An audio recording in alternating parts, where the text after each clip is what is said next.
علیہ السلام کا ایک جہاد جو تھا وہ جہالت کے خلاف تھا، اور حسین آج بھی برسر پیکار ہیں۔ بے شک بے شک بے شک آج ایسا نہیں کہ حسین کا جو ہے مشن رک گیا، نہیں، کیونکہ حسین زندہ ہیں، اور قرآن نے کہہ دیا وَلَا تَحْسَبَنَّ الَّذِينَ قُتِلُوا فِي سَبِيلِ اللَّهِ أَمْوَاتٌ بَلْ أَحْيَاءٌ عِندَ رَبِّهِمْ يُرْزَقُونَ۔ وہ لوگ جو اللہ کی راہ میں قتل ہو گئے ہیں وہ مرتے نہیں بلکہ وہ زندہ ہیں، لیکن اس بات کا شعور تمہیں نہیں ہے، اور وہ اپنے پروردگار کی طرف سے رزق پاتے رزق ہیں۔ پا رہے ہیں، بے شک۔ تو حضرت امام حسین علیہ السلام کے ساتھ جو لوگ 72 لوگ تھے وہ بھوکے بھی تھے، پیاسے بھی تھے، اور پیاس اور بھوک کا عالم یہ تھا کہ اب بیان نہیں کیا جا سکتا ہے۔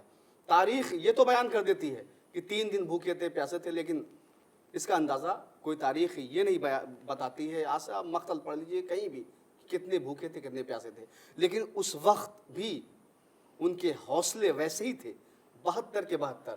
وہ صرف اور صرف یہ تھا کہ انہیں اپنے خدا پہ، اپنے پروردگار پہ اتنا زیادہ یقین تھا کہ ذرہ برابر ان کے قدموں میں لغزش نہیں تھی۔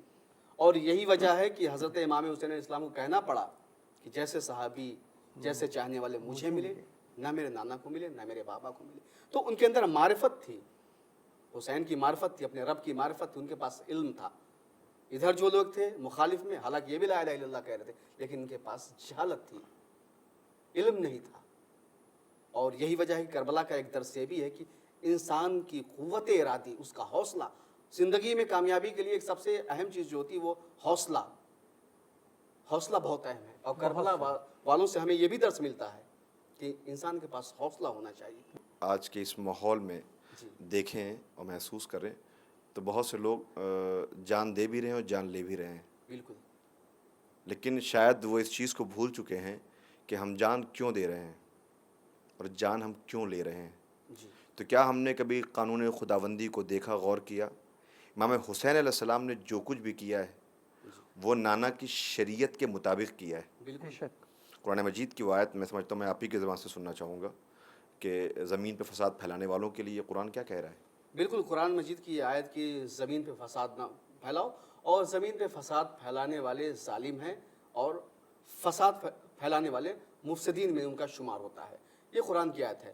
اور قرآن نے پھر ایک دوسرے مقام پہ کہا تھا، وہ جو آیت کی بے گناہ کے لیے ہے کہ کسی ہاں، ایک بے من گناہ قتل نفسا بغیر نفس او فساد فی الارض فکأنما قتل الناس جميعا ومن احیا فکأنما احیا الناس جميعا۔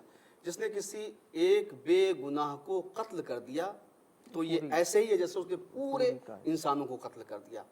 اور پھر قرآن آگے کہتا ہے کہ اور جس نے کسی ایک انسان کی زندگی بچا دی وہ ایسے ہی ہے کہ جیسے اس نے سارے انسانوں کی زندگی بچا دی۔ یہ اسلامک اصول ہے، بالکل، یہ قرآنی جو کیا کہتے ہیں قانون ہے، قانون ہے، شریعت کا قانون ہے۔ بالکل۔ اس کو فالو اگر کیا جائے تو دراصل شہادت جو صحیح شہادت ہے، جو شہادت آج تو بہت شہادت عام ہو گئی ہے، شہادت کا دراصل معنی یہ ہے۔ تو ناظرین، ہمارے پروگرام کا وقت اب ختم ہونے کے قریب ہے، بلکہ یوں کہوں کہ شاید ختم ہونا چاہتا ہے۔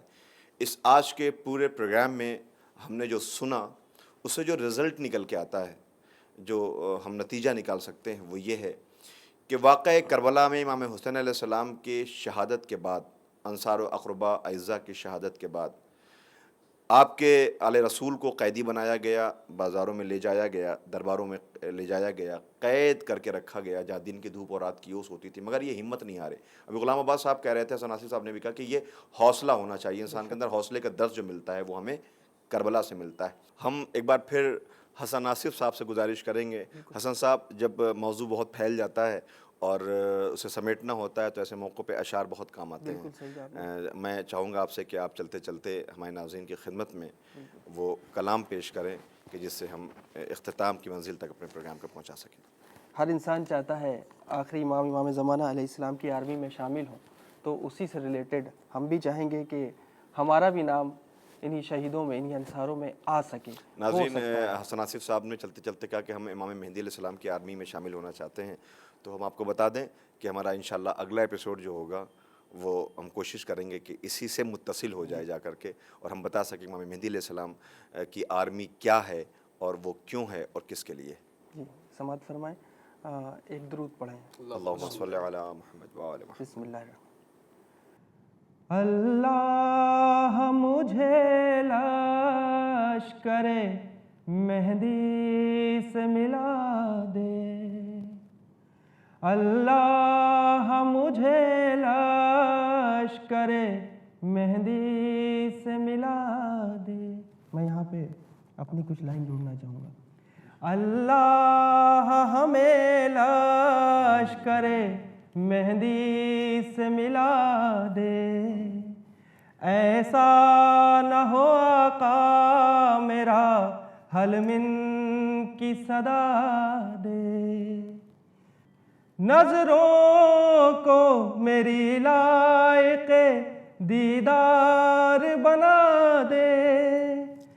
پردہ جو پڑا ہے میری آنکھوں پہ اٹھا دے. ہادی یہ زماں کا رخ پر نور دکھا دے.